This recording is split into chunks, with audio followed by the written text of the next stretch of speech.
Hello po mga manay at magandang araw po sa ating lahat. Ngayong araw po ay samahan niyo ako dahil ito yung matagal nang nire-request sa akin at gusto ko na rin pong i-share sa inyo ang ating pangkabuhayan na atsarang papaya. So dito sa ating recipe talaga namang pwedeng-pwede kayong kumita at napakadali lang sundan itong mga sangkap na kailangan natin at mabilis ibenta.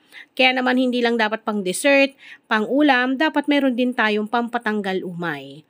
So eto nga, kapipitas ko lang ng aking papaya sa aking taniman. So 2 piraso to at titimbangin natin para makuha ninyo ng tama. Bali dito kung makikita ninyo ang 2 pirasong papaya ay tumitimbang po ng 2.2 kilogram, 2 kilo mahigit. So ang gagawin natin ay babalatan natin to para naman makuha rin natin yung tamang timbang nang wala ng buto at wala na ring balat. Kumbaga nalinis na natin. Dahil may mga viewers din na nagtatanong paano naman daw yung tamang timbang kapag nabalatan na kasi nga umiiba daw ang timbang kapag wala ng balat. So ngayon nga babalatan natin to. Bali dito sa recipe natin mga manay, malaking bagay to na pwede nyong pagkakitaan kasi hindi to kagad napapanis at tumatagal po talaga to ng ilang buwan itong ating atsara. Kaya pwede nyo po talaga ang pagkakitaan. Lalo na kung meron kayong tanim na papaya sa inyong bakuran. Marami po kaming papaya dito kaya naman isang magandang bagay talaga na makagawa nito kasi may pang-stock ka na.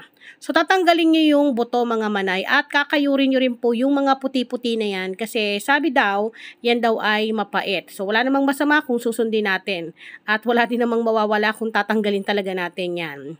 So bali dito 2 piraso na yung aking na-chop at nalinisan at tanggalan na natin ng buto. Kaya naman titimbangin ulit natin kung ilan na yung kanyang timbang nang wala ng balat at wala ng buto.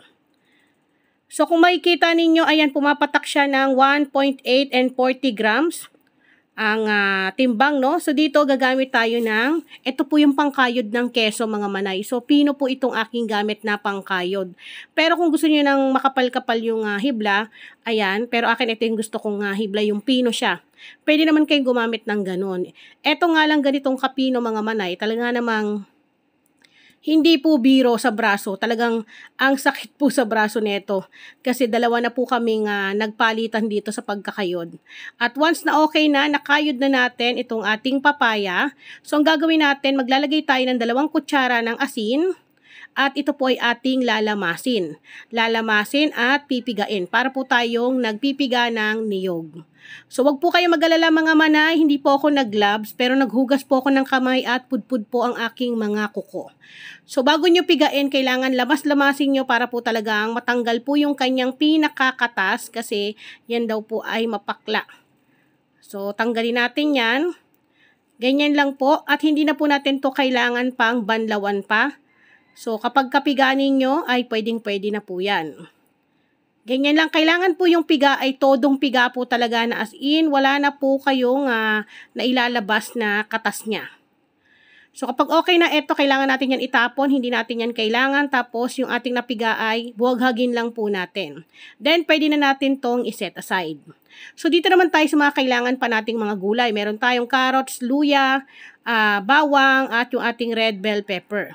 Sa carrots natin mga manay, napakadali lang nito at ito naman ay optional. Kung hindi kayo marunong nito, wag niyo na pong lagyan. So gagawa tayo ng pa-flower o bulaklak para may design naman yung ating atsara kapag nilalagay natin sa bote. Bali dito kung mapapansin niyo po ay nag-i-slice ako palibot na patatsulok para makapag-create tayo ng bulaklak. Then, ang pag-i-slice mga manay, kailangan po yung saktong kapal at hindi naman ganun din kanipis. Ikat lang po natin ng ganito, hindi naman natin kailangan ng sobrang daming pabulaklak na carrots. Kailangan lang natin makapag-set aside ng halimbawa 1 pirasong carrots na ganito para naman may pang design tayo sa gilid ng ating jar na gagamitin. At para naman sa ating red bell pepper, tinanggal natin ang buto, then yung mga nakalawit pa na puti-puti sa loob. Tapos i-slice ko lamang po ng ganito kaninipis na pahaba. Or depende sa inyo, pwede nyo pa po yan nipisan ng todo. At meron tayo ditong luya na tinanggalan ko na rin po ng balat. At i-slice din natin to ng maninipis. Bale, ang sukat neto mga manay na ibibigay ko sa inyo ay per gram po ha. Ilalagay ko po yan mamaya sa dulo ng aking video, kaya po tapusin nyo tong ating recipe para po makuha ninyo ng tama. Kasi kapag hindi nyo nakuha ng tama yung procedure, may tendency na mapakla at nakakasamid yung inyong atsara na magagawa. Sa ating bawang naman, slice lang po natin yan ng maninipis, gaya nito. Ganyan lang kaninipis. Yung bawang ko mga manay, kaya ganito ang kulay, galing yan sa freezer. Para hindi siya kagad mabulok. Ayan. So, ganyan lang po kaninipis yung kailangan natin. At syempre, kakailanganin din natin dito ng sibuyas. Sa sibuyas naman po, ganito lamang po yung slice na kailangan natin. Maninipis na ganito kalalaki. So, hindi naman natin yan kailangan na pinuhin ng todo.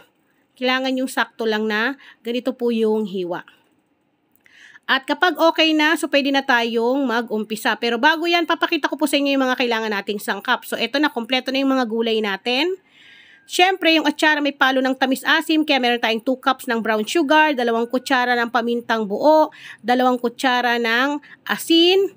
Then, meron tayo ditong 2 kutsara ng raisins o pasas. Optional naman yan kung ayaw nyo. Meron tayo ditong laurel. At syempre, hindi mawawala yung ating 1 litro ng suka. Bali, maglalagay pa tayo ng tubig dito mamaya. So, mamaya po makikita nyo yon. So, pwede na tayong magsalang ng ating kawali. So, naglagay tayo ng 2 cups ng brown sugar, 2 kutsara ng asukal, 2 kutsara ng pamintang buo, yung ating laurel. Then, ihahalo na rin natin dito yung luya. So, bakit natin ilalagay yung luya natin sa ating pagpapakulo para naman po may lasa na po yung ating suka, naluluto na po yan. Then, yung ating bawang. Ayan. At ilalagay na po natin ang 1 litro ng suka. At gaya ng sinabi ko, maglalagay tayo dito ng tubig. So, 400 ml po ang sukat ng ating tubig. Haluin po natin. So, haluin po natin yan bago natin buksan ang kalan.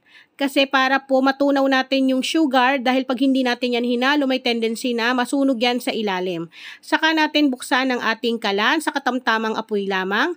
Then, haluin ko muna habang hindi pa kumukulo. Pagkatapos niyan ay wag nang hahaluin, hintayin po natin hanggang sa kumulo. At kapag kumukulo na, hayaan po natin yan ng at least 5 minutes. Hayaan nyo po na kumukulo na wag hahaluin. Pagkalipas ng 5 minuto, saka po natin yan haluin at pwede na natin patayin ang kalan. So, patayin na po natin ang kalan mga manay. Tandaan, wala na po itong apoy ha. Saka natin ilagay ang ating mga gulay na natira. Ang carrots, red bell pepper, sibuyas, at yung ating papaya. Ilagay na rin po yung pasas. Then, halu-haluin po natin. Again, uulitin ko ha, patay na yung ating kalan. Baka mamaya buksan nyo pa yung kalan, maluluto po ang inyong mga gulay. So, kailangan po ang luto ng ating gulay ay sa init na lang po ng ating suka. So, kailangan po talaga naluluto ng maayos ang suka para hindi siya masamid. At kapag nakita ninyo na okay na, pwede nang ilagay sa plastic bottle yung inyong atsara. Ito po ay 350 ml. So, pwede na tayong maglagay. So, ang technique dito mga manay, unahin nyo muna yung puro laman. Huwag nyo munang lagyan ng suka para po pantay yung laman ng bawat lagayan. Hindi po puro sabaw yung isa, tapos yung isa naman puro laman, wala namang suka para po pantay pare-parehas at makapag-design kayo. Bali yung mga flower na carrots, nakikita nyo, nilalagay ko yan sa may gilid para po may design po yung ating atsara. So, ganyan lang kadali mga manay. At kung nakikita nyo, maligamgam pa yung ating atsara, kaya wag nyo rin po kagad yan tatakpan dahil mapapanis po ang inyong atsara kapag yan po ay tinakpan nyo kagad ng mainit pa po. So, yung ating natira na suka, saka tayo maglalagay. Kung makikita nyo dito sa ating plastic bottle, nakagawa tayo ng 10 piraso ng atsara na 350 ml ang sukat. Then, saka natin yan lagyan ng suka, lahat. Ayan o. So, itong recipe na to mga manay, naglalaban yung tamis, asim, saktong alat na talaga namang pantanggal umay. Napakasarap ipares neto sa pritong isda, inihaw, at gulay. So, once na malamig na po talaga, kailangan malamig na saka natin yan tatakpan. Kaya again, wag yung tatakpan ng mainit pa. At kapag okay na, maglalagay tayo dito ng sticker label. Ito mga manay, na order lang to online. Kaya pwede kayo mag-order para hindi na kayo magpa-print. So ganito lang ang atake niyan para magandang tignan at presentable ang ating binibenta. Then, kapag nalagyan na natin ng ating sticker label, syempre hindi pa natatapos dyan para naman mas magandang maganda. Lalagyan din natin yan ng, ito po ay plastic sealer. So, ito nabibili rin online mga manay.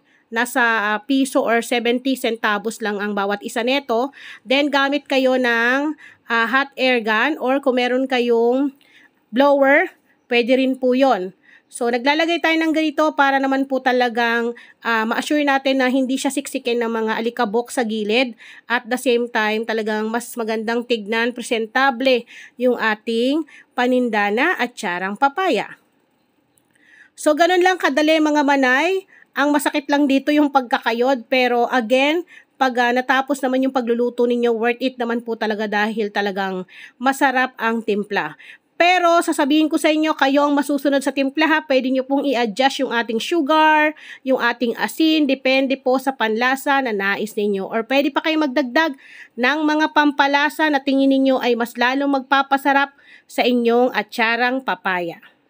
Ngayon, pag-usapan naman natin yung costing ng ating mga nagastos dito sa ating sangkap mula sa ating plastic bottle, yung ating gasol, then yung mga ginamit nating sticker. Tapos, pagbasihan na rin natin na kunwari binili ko yung papaya sa palengke kasi dito ang kilo po ay 60 pesos ang isang kilo. So, 2 kilo mahigit yon. Bale, sa aking mga nagastos na sangkap ay gumastos lamang po ako ng 411 pesos para po sa lahat-lahat. Then, i-divide po natin yon sa 10. Pumapatak lamang po ng 41 pesos ang bawat isang atsara natin na pwede nyong ibenta ng 120 to 150 pesos. Disclaimer lamang po Lagi kong sinasabi, ang bawat sangkap na aking napapamili sa palengke ay hindi po pare-parehas ng presyo ng nasa lugar ninyo. Maaring mas mura sa inyo, mas mahal sa akin, at mas mura sa akin, mas mahal naman sa inyo. So, yun lamang po. Muli ako inyong madiskarting nanay. Paalam!